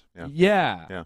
Yeah, I completely see that. Yeah. I hope he grows the hair back. But other than that, the promo was really good. Just like when he's getting real aggressive, but he's in the shirt with the hat, with the hair, I'm like, there was something I wasn't quite buying about it. But I feel you on that completely, but right away I want to see that match now, just because it feels like that's going to be a very aggressive match, and I think it's going to be better than the first time they had it, actually. Which it wasn't a bad match itself, but I feel now we're going to get more aggressive Wardlow, and Joe, for the most part, feels like he's been rejuvenated. So this is just two bulls running at each other. I can't wait for this pay-per-view match just because of that promo. When is the match? March 5th Oh, it's at the pay-per-view. at Revolution. Yeah, it's official for the title. Oh, my God. They're going to do an AEW pay-per-view When I'm wrestling. on a Sunday night? Forsaken. Why? You're wrestling? I am wrestling Torture Chamber, yeah. March 5th, yeah. Tag match. I'm the main event, too. Damn. I always should be, honestly, but yes. It's going to be a long day for me. Well, if you can make both, it's going to be rough because Yeah. you got a lot going on, as everyone's already seen. So What are they doing a pay-per-view on Sunday night for? They better not make it too late. it's going to be rough. It's going to be very rough ski. Post-show's going to kill me for the Monday morning. Plus, we're doing a double shot that weekend. We got UFC pay-per-view on the Saturday. John Jones, Cyril Gann. We're doing a watch-along for that. And then Sunday night, we got AEW Revolution. AJ's there for the UFC watch along for sure. Yeah, just the UFC watch-along, AJ. Don't get ideas. You're here for 2 nights. I'll sleep it over. Yeah, damn right. Johnny, AJ wants tickets to your wrestling show. Oh, okay. He wants to go. Yeah, that can happen. That's not a problem. I don't know if I'll go, though, because it seems like a lot in I one day. I will understand because, I mean, again, as everyone saw, like, you have a lot going on here. So That was just one of them. yeah, that's just one. There's another one crawling around somewhere. Yep, and as vicious. Maybe more vicious. Yeah. Mark Briscoe beat Josh Woods. Great to see Mark Briscoe on Dynamite. I love it. You know, to me, like, they can build Mark Briscoe. People are saying, oh, television champion, whatever. To me, Mark Briscoe go all the way to MJF, to be honest. Like, I feel like he's that over. And his wrestling is so good. Like, he's wrestling like no one else is right now on the roster. Like, to me, he's wrestling very unorthodox. And he's bringing back a lot of old school kind of stuff that in ROH that people didn't see before. Mm-hmm. So he just stands out to me. And he's got this unique look to him, too, where it's like, man, I don't want to mess with this guy. This guy could mess me up. He's got no front teeth. But he's so beloved. Like, Of course. this is a great babyface right here. Like, to me, go all the way to MJF. Like, this is top-tier stuff, in my opinion. Yes. Oh, but I fear what MJF will say about his brother. But we need it. We need that. Like, it's so good. We got to go with it. Like, honestly, to me, that's either Double or Nothing or All Out. That's your main event. The wrong Briscoe died. I mean, it's going to be bad. You know what I mean? Oh, it's going to be horrific. MJF is going to say some horrible stuff. Please don't bring the kids into it, MJF. Please. Oh, man. We need it. We need that. Oh, I don't need that. We need the match. I don't need that, though. I mean, It's a real tragedy, man. And it's fresh. that's why you kind of give it some. That's why maybe go all out. Not, give it some time a little bit. Give it a lot of time, please. Build up Mark Briscoe. But I don't disagree with you. I think he could be built up all the way to the world title and possibly be the guy to beat MJF in a few months. Yeah. Because the sympathy is there, and, like, he's that good, and he's that fun, and, like... There's no one like him right now on the roster. There's nobody like him. There's nobody like him. The Briscoe brothers were a fantastic tag team that will never be again. Yep. You got to restart Mark Briscoe on a different path. And, like, if you're a wrestling fan and you are anywhere near aware of what's going on with Mark Briscoe, like, how could you not root for him at this point, you know? This is the time, man. You got to just run with it. Yeah. No, I agree.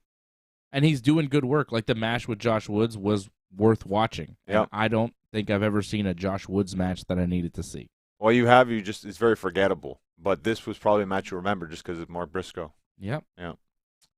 So I love what they're doing with Mark Briscoe, and I hope to see more. I think they're on a good path here. Adam Cole did a promo, talked about his rehab and what's next, but he didn't say who. So he's coming back at some point, but I don't know who. I thought it was lame. Like, this didn't add anything to the show, didn't add anything to his progression.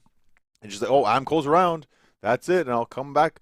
I don't know when. I'm not going to tell you, but I'll show up. And it ended awkwardly, too. Like, Renee's just like, and that's Adam Cole. That's it. That's it. That's Adam Cole, guys. In case you forgot what he looks like, that's him. MJF's promo was a little bit better. He's in the ring, and he started talking about Bryan Danielson, of course, called him a worthless sack of trash, and that Bryan has taken everything that's been given to him for granted, and he hates Bryan because the people are convinced that he's a better wrestler than MJF, and MJF is saying that Bryan has never been the world champion and never will be, And MJF then introduces Christopher Daniels to come out and talk about Bryan Danielson. And then Daniels comes out and says, MJF, you paid me a lot of money to say bad things about Bryan Danielson on TV, but I'm not going to do that. Here's the money. Bryan Danielson is going to knock your dick in the dirt, which is a new AEW catchphrase people seem to be using. Hangman said it a few weeks ago, right? Yeah, I still, it's very odd. I never heard that before AEW, dick in the dirt, but okay. I guess they can't swear anymore, so that's as close as they can get. Yeah, or they're limiting the swearing. I feel like there's some odd, S words every now and then, but yeah. Daniels, Christopher Daniels talking about Bryan Danielson winning the King of the Indies tournament in 2001. That was a precursor for Ring of Honor. And without Ring of Honor, there might not be an AEW. And without an AEW, there'd be no MJF. So Bryan Danielson is really the precursor to all of this stuff, including MJF's career.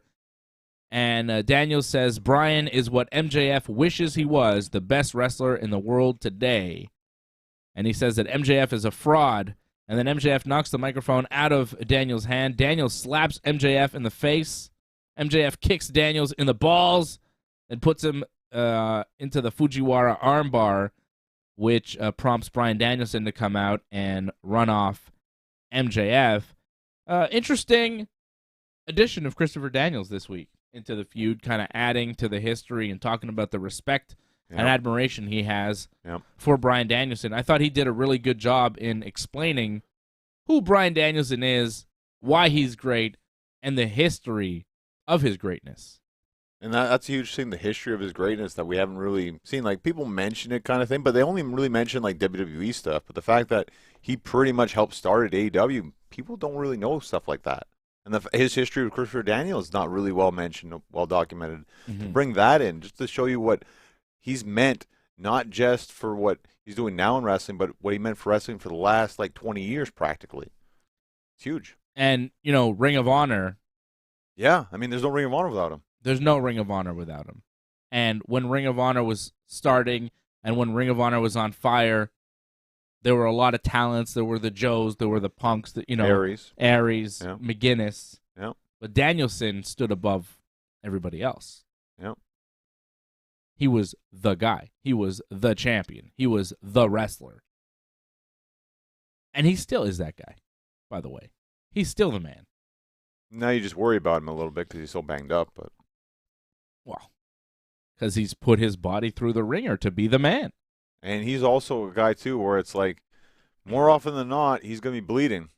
So, and he's always, taped up or something. So, he's going in there and he's going to get hurt no matter what. No matter how long AEW Revolution is, I will be awake and loving every minute of that 60-minute Iron Man match at the end of the show.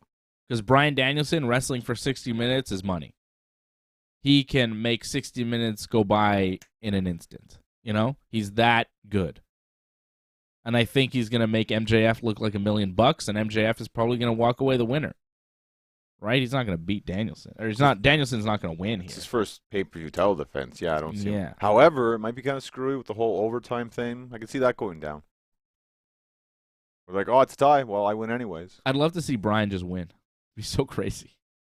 It's AEW, too. When we think it's going to go one way, it goes the other way sometimes. So it's not impossible, but I still feel MJF, he's not going to lose right away.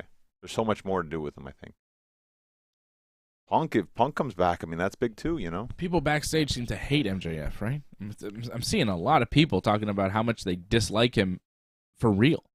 Dax, Harwood, you mentioned that, Eddie Kingston. Yeah, Eddie, yeah. But I don't know with the Eddie thing, though. I feel Eddie is just Eddie seems to hate everybody. Yeah, exactly. So he's just a very hateful kind of guy. So. Yeah. Still, though, I don't know. I think MJF rubs some people the wrong way, and I don't know if you want him as your world champion long term if the locker room isn't behind him.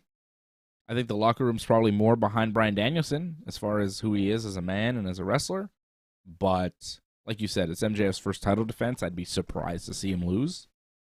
You need that strong heel, in my opinion. You can't have... They've had too many big-time baby faces. Mm-hmm. And, you need a heel, a long-reigning heel that you want people to see finally lose. People want to see him lose eventually. So, you need that. You can't just end it so quickly. It kind of diminishes, what MJF was, from this whole thing from the beginning. I think you're right. Jungle Boy beat Brian Cage on Dynamite this week. Christian Cage coming out after the match. He had his arm in that sling, but then he pepper sprayed Jungle Boy on the stage, removed the sling, and hit his unprettier, or the kill switch, or whatever they call it. They call it kill switch, yeah. Nice to see Christian back, and I guess resuming now the feud with Jungle Boy. Well, he can wrestle now, I guess, because he took the sling off, so he can. Well, he's going to talk this week with Shivani, right? So I get more of the story, but that'll be good. More Christian is definitely going to help the show a lot. I mean, he was one of the best promos going for a while. Yeah, remember that when Christian was cutting those killer promos on Jungle Boy? Oh, yeah. That was great. See, I mean, it works, talking about, dead relatives, it can work. Yeah, you got to give it some time. I know, you have to give it some time. It would help, Got to give it some time. And when there's, injured, daughters there, like, that's rough. Yeah, with kids involved. It's a yeah, little it's much. rough. It's a little much. Yeah. MJF, though, man. You got to give that Mark Briscoe MJF time. I know. Feud some time to all kind of, give it some time. Maybe September. Yeah, there you go. Even then. Be fun. Oh, yeah. Ratings, man, ratings. You got to go for ratings. Heat. Hangman Page beat Kip Sabian after Kip and Butcher and the Blade attacked him backstage. Hangman, he decided to come out anyways and still beat Kip Sabian. I guess they had to do the pre-match beatdown to give the viewers some doubt as to whether or not Hangman would beat Kip, right? Because you see Hangman versus Kip, you're like, well, but then Hangman got beat up before, so you're like, oh, maybe Kip, but really, come on. Well, I thought it was just to make it more of an even match in a sense, where it's like to make it believable that Kip could get offense in, you could have more of a balanced match kind of thing. However, he still beat him with the Deadeye. He didn't beat him with the buckshot. So it's like, well, he still beat him like just kind of easily anyways, almost it looked like. Yeah, didn't need his finisher to beat him. Anyhow, beats him anyways, and then Moxley, Claudio, and Wheeler Yuta came out after the match, and this was an interesting little bit here. Moxley's like, look, I pinned you, Hangman. I know you think we have some unfinished business, but it's over. I pinned you. I beat you. It's done. Let it go. And Hangman's like, look, our story can't end like this. You know it can't end like this with a roll-up. It needs to end with one man standing. And I thought that they were going to do some sort of last man standing match, but that's not what we're going towards. Moxley says, well, Hangman, look at you. I've got my two buddies here. You got no friends. And then the Dark Order comes out, or what's left of the Dark Order, right? Johnny Hungy, Alex Reynolds, and Evil Uno. Only 3 guys. Wow. It's 3 guys left. Wow. That's the Dark Order. Used to be quite a menacing faction. Well, Not so much. They lost Preston Vance. Right. He's with Roosh. Grayson. They lost Grayson. He left. They lost Alan Angels. Alan Angels. He left. Anna Jay is in the Jericho Society. Colt Cabana is nowhere to be seen. Right. -1 wasn't there. -1, of course. Rest in peace, Brody Lee. But, it used to be a much bigger group. Now it's 3 dudes. It's Uno, Hungy, and Reynolds. And they came out, and Hangman is mad that they came out. Because Hangman's like, you guys are going to get hurt here. There was some pushing. Yeah, he was pushing them. He's like, no, I don't want you here. I don't want you involved. Hangman was mad. And I think he's a little bit protective of the guys. He's like, if you're out here, you're going to get hurt. Yeah. These guys are dangerous. Don't mess with these guys, right? Right. But they don't care. They want to defend Hangman, and they're not scared. Evil Uno comes out. He gets in Moxley's face, tells him, I'm not scared of you, Moxley. Then he slapped him. Pie-faced him. I like the fire from Uno. I like it, but, he's going to get killed by Moxley next week. Yes. Some of blood. I think he's going to rip his head open, rip the mask and rip the head. They will be wrestling on Dynamite. Uno is going to have to pay for that slap. Moxley told Hangman, Texas death match at Revolution. I heard Texas death, but okay. Oh, yeah. Well, match. I filled in the blanks. Okay. But he took the slap from Uno and then didn't even, really sell it. He's just like, yeah, whatever, Uno. Hangman, Texas death, Revolution. Which was good, just ignoring Uno and Texas Deathmatch or Revolution, Hangman and Moxley. Oh, baby. It's going to be crazy. Their matches have been great. Yeah, they have been. But it's just it should end here, though.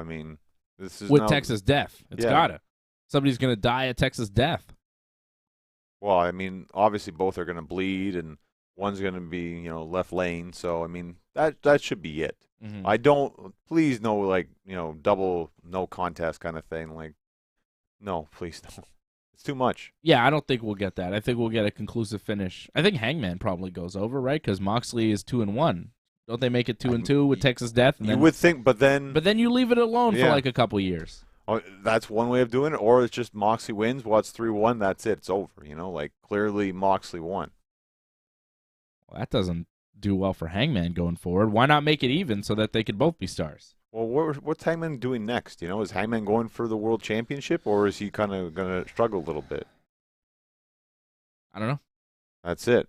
Where I feel Moxley might go for the world title eventually again. Again? Yeah, I could see that. So soon? Didn't he just lose it? Yeah, he could still go for it again. He's not believable. He's not over still, too. Stokely Hathaway did a promo backstage, and he says that Hook attacked him, and he's now been suspended. Hook has been suspended pending investigation. Is this like a joke about the Young Bucks and CM Punk thing where there's like a backstage attack and then people were suspended pending investigation? Because I haven't heard suspended pending investigation after an attack since the CM Punk thing. And when Stokely Hathaway said it, I was like, are they kind of playing around with that? Well, we saw it last week, if I'm not mistaken. Like Hook just grabbed him. Yeah, he just grabbed him, whatever. And yeah. Threatened him a little bit, and that was it. And now he's claiming that broke his hand or whatever. Like, it seems kind of lame, kind of bad comedy. Yeah, but suspended pending investigation was exactly the terms that were used with the CM Punk brawl out AEW Elite stuff. Interesting.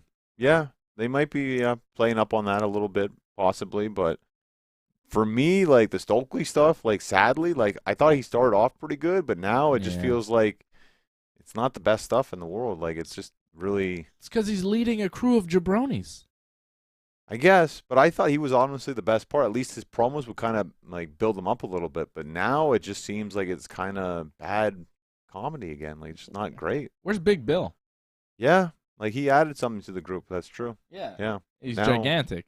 Now it's just Ethan Page, Matt Hardy, and like half of Private Party. Yeah, it's a very weird kind of setup too. It's not a very menacing faction too that they have. By the way, terrible group. It just looks like a group of jobbers that they had nothing else for. They're like, let's put them with Stokely. Yeah, that's the problem. Awful. It's just misfits. Awful. Like it's just a bunch of characters don't mix. Ethan Page, they keep sticking with these managers. He was with Dan Lambert, now he's with Stokely, and he's just kind of useless every step of the way. Well, I feel bad for him. It's putting him with guys that like Matt Hardy and Isaiah Cassidy. It's like that doesn't mix whatsoever. And like I know they're trying, but it just doesn't feel like a good fit. And it's like, eventually they're just going to break up because they don't want to be together anyways. So it's like you're just kind of wasting time in the meantime for me until they figure out what they're going to do. And finally, the main event, Ruby Soho getting the win over Toni Storm and Britt Baker in a triple threat match. The low point of this match was when Saraya? I will never get that right. One day, don't worry about it. No. You hear it enough times. Paige spray painted Toni in the ass. With an L, yeah. So that Toni could do the running butt move. Right. And leave a mark on Britt's face, but it didn't work at all. No, well, I don't think she put enough spray paint. That was the problem. Like, it was only lightly done. That's not how spray paint works. It's not just going to rub off. Anyways. You put enough on, it could work. It was terrible. It looked so bad. And that was the finish. She hit her with the thing. Wasn't there something else, though? Because Ruby won. Toni set Britt up for a move. Yeah. After that. Right. But then Ruby tossed Toni out of the ring onto Saraya and then rolled up Britt 1, 2, 3. That's what happened. That was the finish. The spray paint spot was the finish. Of the show. Spray paint of the whole show. Spray paint in the butt, running butt move. Toni goes to do something else to Britt. Ruby tosses Toni out of the ring, rolls up Britt, and that was the end of the show. Well, them doing the whole tug of war with Ruby be on my side, no, Ruby's on my side kind of thing. Right, with Saraya and Jamie Hayter coming into the ring and being like, "You're Ruby, you're with me. No, you're with me." And Ruby's like, "Huh?" Like, oh, God, what a horrible finish to the show. Good episode of Dynamite. That main event was not great. The finish of it was bad, and the post-match stuff was just goofy. Well, I would say so-so episode of Dynamite with some good moments, but unfortunately a bad start and a bad ending. So yeah, SmackDown was better than Dynamite this week. Well, just WWE overall, like, I think. I mean, because you had the Chamber. I mean, Yeah. it's really hard to beat that right now. Yeah. I didn't see Rampage. Well, you missed the slam dunk match where it was Yeah. AR Fox and Top Flight against the rematch against the Elite. Yeah, Elite. The Elite. basically what a slam dunk match is that basketballs are legal. So they were shooting What? they're shooting basketballs at each other. You probably love this match. This was like 20 minutes long to this match. Of whipping basketballs at each other? Is this a dodgeball game? I don't understand. Like they would just like have the ball dribble every now and then, or sometimes do trick shots or something, hit each other with it. In a ring. In the ring, like I think there was one time there was a drop kick and then drop kick, throw the basketball, hit Kenny in the nuts or something. It was like a trick shot kind of thing they were doing. So you could do low blows with the basketball. Could you You could do whatever you want so there's no rules? with the basketball. With the basketball. Yeah, basketballs were legal in the slam dunk match. So you couldn't punch a guy in the balls, but if you could throw the basketball in his balls, that was okay. Yeah, that was okay. Yeah, basketballs are okay. Yeah. I'm glad I missed that. Why you love the Elite stuff? Like this was. This sounds stupid. Yeah, but it's the Elite stuff. You love it. I like the Elite, but this is out of control. Did I not mention Patrick C. Hamilton dropping a super chat? No, you did not mention any super chats. Oh my God! No, I did. I mentioned Harold's. Okay. But Patrick dropped one about UFC. That's why I didn't mention it in the wrestling talk. He said, I made money with Blanchfield thanks to AJ. AJ did pick Blanchfield. 777 from Patrick C. Hamilton. AJ made it. Wow. Patrick making this his... I know your parlays were working. I didn't know AJ's. Yeah, my parlay did not work last night. Oh, okay. That's okay. Things happen. You got 2 weeks in a row, though. Yeah, 2 weeks in a row. Patrick dropping a 777. Thank you, Patrick. Appreciate you. And yeah, high scores 9 on 10 for DJ Bourne, for Derek John, for Matthew Henley, for this WWE pay-per-view last night. I'm giving it a 9 on 10 too. John, you gave it a what? 9.5. 9.5, almost a 10. So damn near perfect WWE's Elimination Chamber. Probably the best wrestling show I've ever attended, WWE, and might be the last one too, possibly in terms of like big events. Like, because I don't know, in 15 years, like, will I really want to go? You will. I don't know. We'll see. I'll make you go. We'll see. In 15 years, how I feel. 15 years ago, we were doing this show. 15 years from now, we probably still will. Yeah, I know. But attending the shows, I don't know if I'd feel like it so much. Like that was great too. I mean, it's kind of good if that was the last ever show for me. Like, Come all right on. with that. No, that's not your last. Can ever ever be that good again, though? I don't know. Can you really sell me on a show that'll be that good? I don't know. That was my 8th WWE pay-per-view last night. Wow. It's incredible. 8 pay-per-views. Incredible. Still haven't been to a Rumble or a Mania. I've been to 2 Survivor Series, 2 Money in the Banks, Breaking Point, No Way Out, Roadblock, Chamber. Right? Wow. Well, Survivor Series 97, Survivor Series 08, a couple Money in the Banks in the early 2010s. I remember that, The Miz, flipping off The Miz. Yeah, a couple Classic. of Money in the Banks in Boston and Philly. Roadblock in Toronto. Not the greatest. That FTR Enzo and Cass match was a classic. Right, but I know you weren't big on the whole Ambrose versus Triple H match. Triple H was so jacked. That venue, though, the Ricoh Coliseum in Toronto to see the wrestling, one of the best venues I ever went to see wrestling because it was so intimate. Really? Wow. Yeah, it was I'm really surprised. good. Oh, Very he's good. back. I think he's giving us the signal here, the curtain call. Yeah. Rush. Yeah, hurry up, Daddy. Let's go. Wrap it up. Yeah, but really great. Great show last night. Great weekend for the WWE here in our hometown of Montreal. You're saying this was the greatest WWE show you ever attended? Like, I love Survivor Series, obviously. I feel like Survivor Series 97 has to be the #1 pay-per-view they've ever done here, just based on... But if you look back at that card, there's a lot of matches where it's like, that was kind of crummy. This was top to bottom. Like, wow. So that's why. I mean, obviously, Brett Shawn, even Kane versus Mankind. Incredible matches. Stone Cold Owen Hart, man. Well, I mean, that was okay for what they could, very limited because that was Austin's comeback. It was a very limited match. It was okay. The hype was good, but I mean, match-wise, it was okay at best. Yeah. And to me, none of the Survivor Series matches were that good, to be honest. Road Warriors were in one, though, no? It wasn't very good. Road Warriors, brother. I know, but star power, I mean, crazy. I think DOA against Los Pericos was one. Oh, Rough. Gang rules. I mean, So, you think Elimination Chamber last night was the best pay-per-view they've ever done here? yeah, I think It so. might be, man. I think so. Top to bottom, easily. I'd still put Survivor Series 97 as the number one because of just the Well, historic. more memorable, obviously. Yeah, the history with course, Brett and Sean of and course. everything, you know? That match, like, I've never been more anticipated for a match before in my life, was that match. Yeah, Of course. I don't think I'll ever be more up for a match than Yeah. Brett and Sean. Of course. Yeah. I don't know if I've ever been like people wanted Sami to win last night, Right. but people expected Brett to win in 97. And when he didn't, it was like, what the hell? Yeah. You know? Yeah. I remember that night. It was Shocking. that was scarring for me, just like as your son was scarred for all the swearing tonight. He was not. Last night. Yeah. He didn't even notice. But Well, I yeah, was scarred at Survivor Series. well, that's it. Like the Brett Survivor Series was like, that'll never happen again. I hope. But last night was definitely special. It was up there. No screw jobs last night.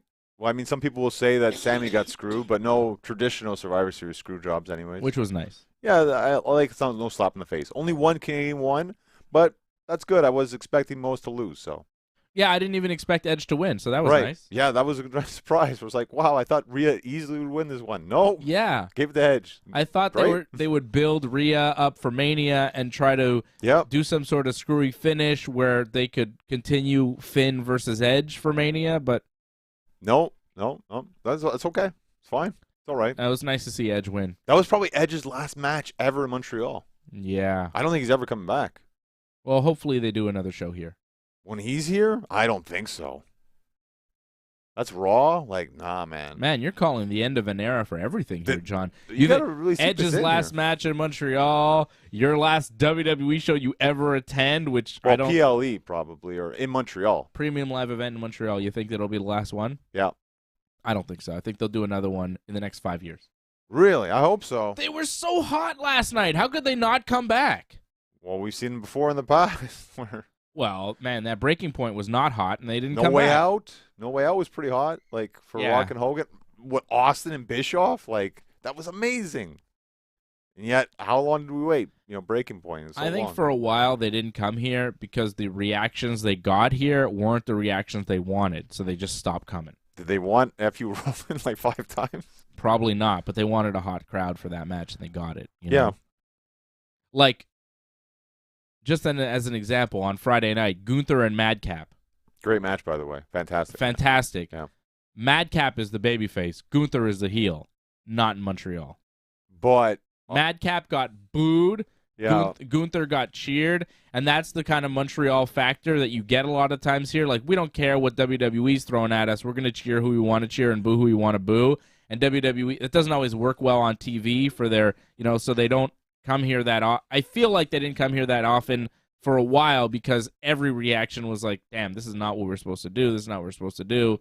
We kind of went against the grain a lot of the time, but for the most part, the crowd was, cheering for the babyface, booing the heel. But the Gunther Madcap was flipped, right? But also that's because Madcap, his promo, like if that's supposed to be a babyface, that was a horrific promo. That was awful. Because to me, it's like, well, this guy's clearly the heel in this. The way he cut that promo, like, oh, of course it's going to be me. My babe says this with me. Like, they both came off as terrible people. Like, I wanted to see him get his butt kicked, which happened, thankfully. Yeah. Like, I'm not surprised, like, it was like that. Like, that was just terribly booked. Like, that's a little bit of weakness of WWE. They don't know their characters well enough. They're not well-defined enough, I think. I think Gunther, too, is getting a lot of love. He had that great performance at the Royal Rumble. He's having, fantastic match after fantastic match. Wrestling fans are figuring it out, man. This guy's awesome. He's my favorite wrestler in the WWE. And I just came to that realization a few weeks ago. I was like looking at the roster. I was like, who's the guy I like the most on this roster? I was like, I think it's Gunther. And then the more I watch him, I'm like, yeah, he's clearly my favorite. There's nobody I like better than Gunther. He's the man. Well, I think WWE's figuring out because he was the main event of SmackDown. So they're He realizing. was, eh? Yeah. Well, Sammy, yeah, his the promo, main event segment, but last match on SmackDown was Gunther. So Gunther's the man. Gunther is the man. I love Gunther. I think Gunther's going to main event a lot of pay-per-views going forward over the next few years. we got to hurry up. Your son's getting mad, so we got to hurry up. I think that was the I think that was my daughter. Oh, his daughter? Okay, sorry. You never know. All right. Thank you, everybody, for tuning in here this morning. I definitely appreciate everybody showing up. Patrick C. Hamilton, the Super Chat leader, Harold Schneider as well, dropping the Super Chats. Thank you guys for supporting the Ringside Report Network. Thank you to Antoinette tuning in, member of the team. Join.ringsidereport.net. Join.ringsidereport.net if you have not already. You know you want to. Antoinette has, Derek John has, Anthony Plesia has, Anthony given last night 8.5 on 10. Thank you to all the members tuning in here this morning. Appreciate everybody going over to join.ringsidereport.net to support the Ringside Report Network and keep us going strong. We did this special edition of Wrestling Uncensored for you here this morning, and we even got Big Johnny in studio. I mean, this is a special. Probably first and last time on a Sunday morning. Yeah, on a Sunday morning. When do we ever do shows on a Sunday morning? And live in studio?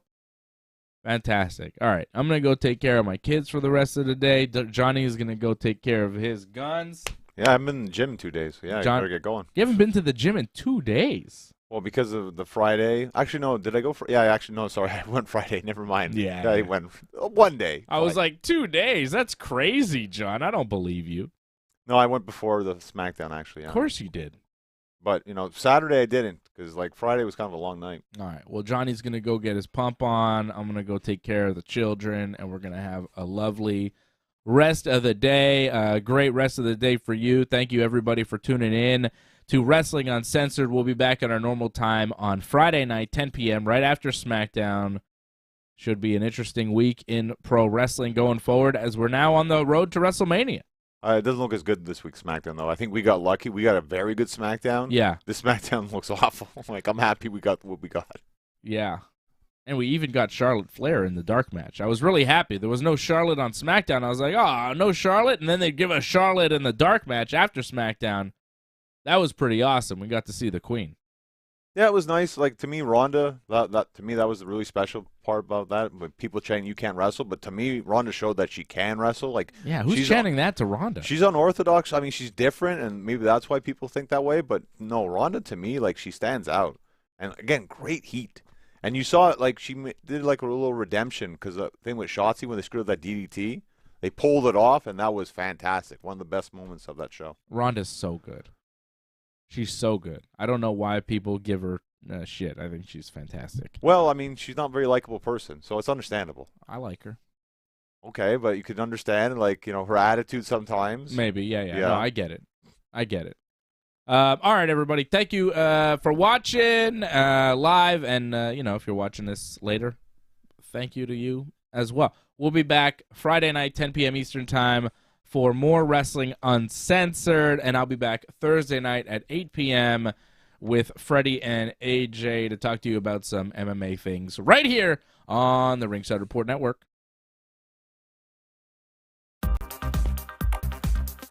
Please join in and give your support to Ringside Report Network. We've been providing expert coverage and commentary on both pro wrestling and MMA for over 15 years. Go to ringsidereport.net/support to find out more ways to support the channel.